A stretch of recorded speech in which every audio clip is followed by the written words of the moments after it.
Selamat pagi saudara-saudari jemaat yang diberkati Tuhan. Shalom.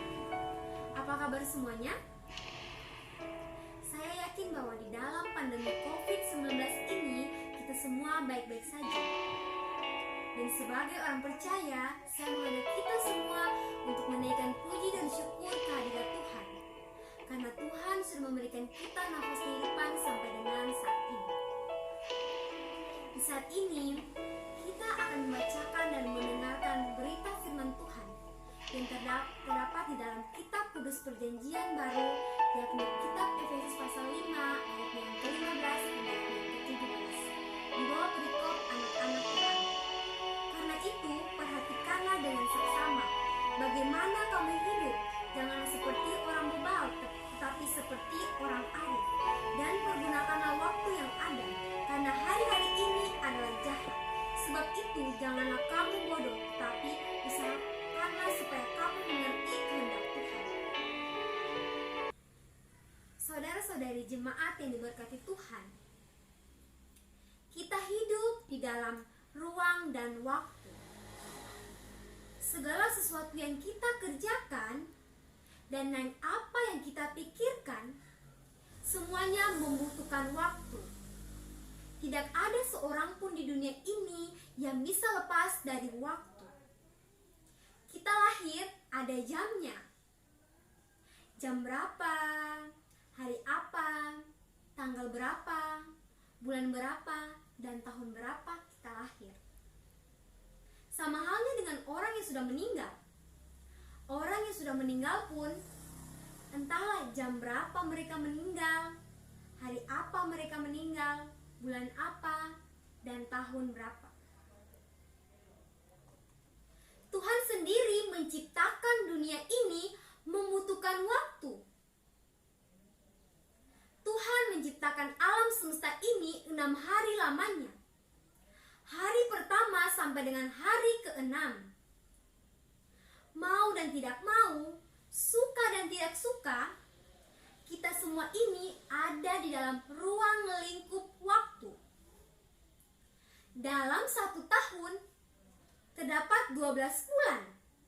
Dalam 1 bulan terdapat 4 minggu.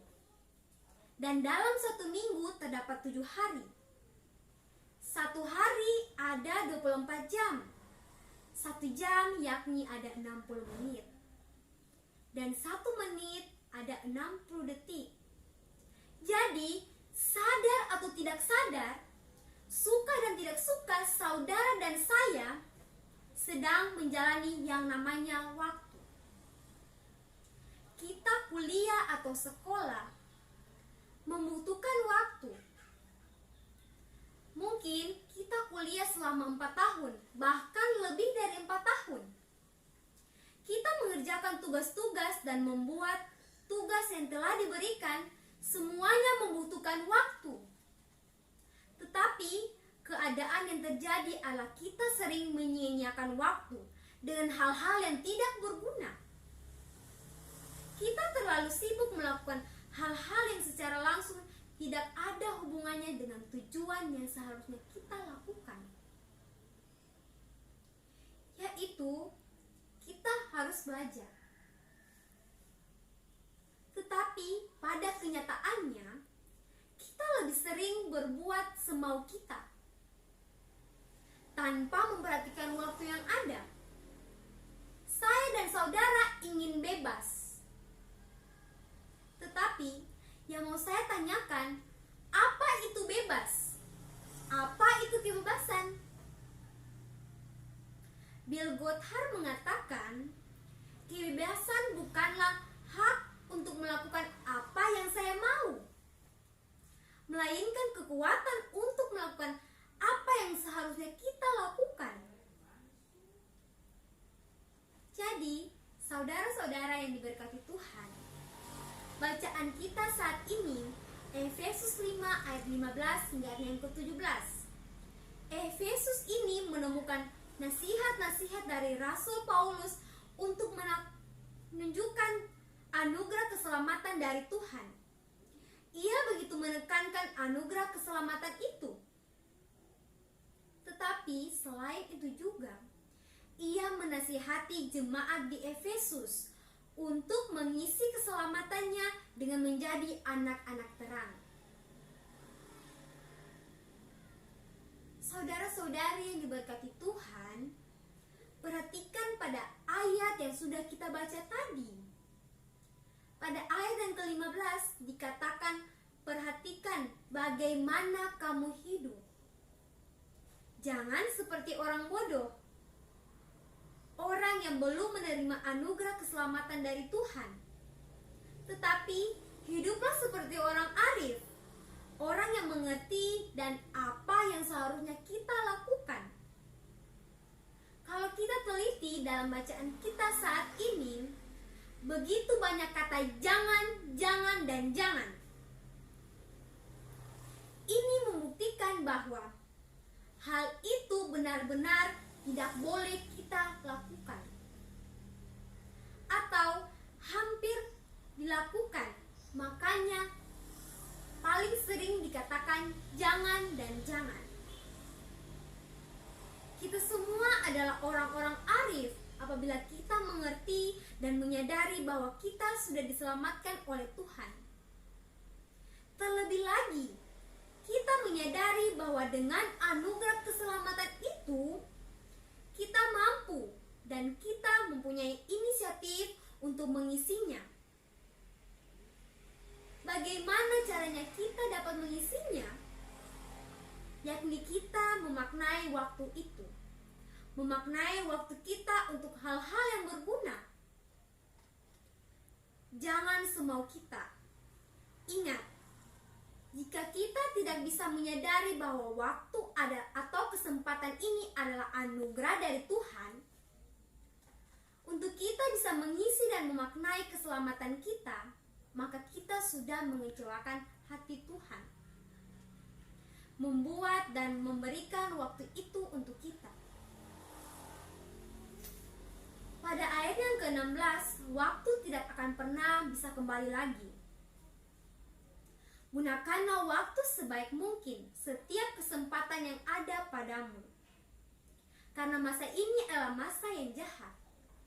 Paulus menulis, pergunakanlah waktu yang ada. Paulus menasihati jemaat di Efesus untuk memaknai waktu, atau pengertian yang lebih dalam, memaknai waktu yang telah diberikan untuk kita. Ia ingin mereka memaknai waktu dengan lebih baik lagi, sehingga mereka menjadi orang yang bijaksana dalam mengatur waktu.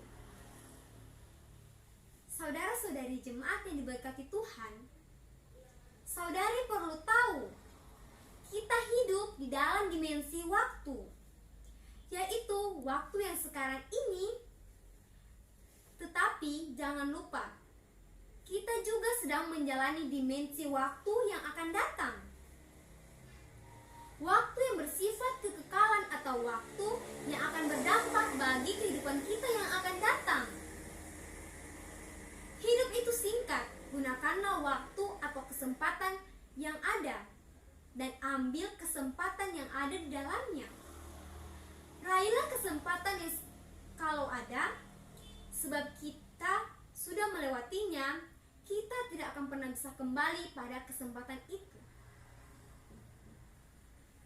Saudara-saudari, saya mengajak kita semua untuk lebih memperhatikan. Hari ini bisa berulang lagi. Hari ini hari Sabtu. Minggu depan masih ada hari Sabtu lagi. Hari ini saya berkhotbah. Hari-hari berikutnya saya pasti akan berkhotbah kembali. Mungkin kita sering mengatakan masih ada kesempatan kedua. Tetapi bagaimana dengan momen sekarang ini?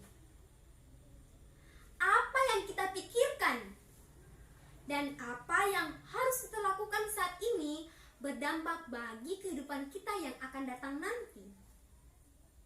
Jadi, perhatikanlah waktu. Waktu sekarang di mana kita mempunyai kesempatan untuk belajar, gunakanlah dengan sebaik mungkin. kesempatan, waktu, atau momen saat ini bisa saja hilang. Ingat, waktu tidak akan terus pernah kembali lagi. Seorang filsuf yang terkenal dengan filsafat perubahan terus-menerus mengatakan, kita tidak dapat melangkah 2 kali ke dalam sungai yang sama. Apa artinya? Kesempatan pertama yang sudah lewat tidak akan terulang lagi menjadi kesempatan yang pertama lagi. Kesempatan yang terulang akan menjadi kesempatan yang kedua. Tidak lagi merupakan kesempatan yang pertama. Dan tidak akan pernah lagi sama dengan kesempatan yang pertama.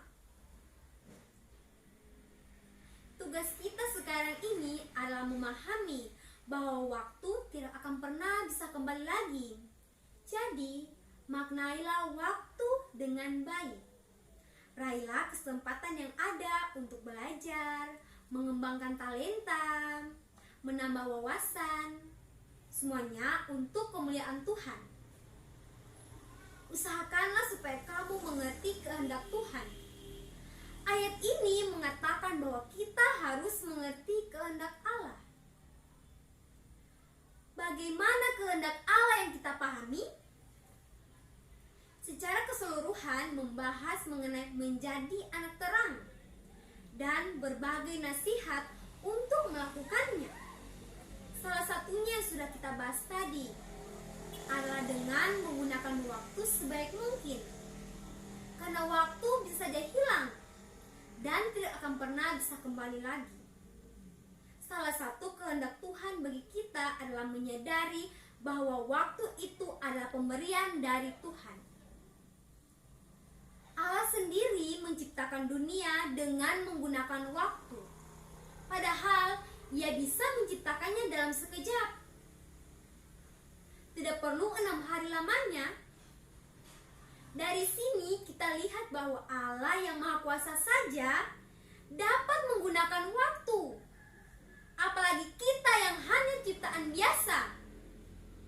Kita harus mengikuti teladan Allah. Dengan segala sesuatu yang ada, menggunakan prosesnya. Semuanya secara bertahap, mulai dari pertama, yang kedua, yang ketiga, hingga pada yang terakhir. Salah satu yang bisa kita gunakan adalah mempergunakan waktu sebaik mungkin.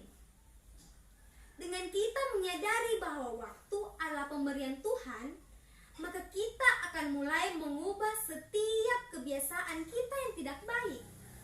Kebiasaan kita yang sering menyia-nyiakan waktu, atau kebiasaan kita yang maunya instan-instan saja,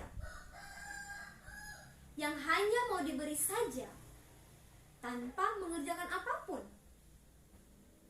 dan hanya ingin barang milik orang lain, tapi kita tidak mau berjuang. Lebih tepatnya anak-anak zaman sekarang saya namakan bahwa anak-anak media sosial. Ketika pendeta berkhotbah di depan, anak-anak media sosial pun bermedsos secara ria. Mereka sangat senang dan bahagia.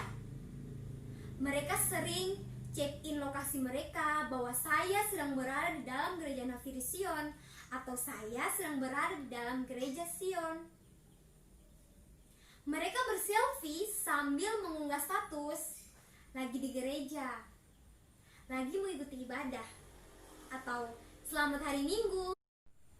Ada juga yang mengunggah gambar orang yang sedang di dalam penderitaan, kesusahan, kelaparan, dan dalam sakit penyakit yang ada di atasnya.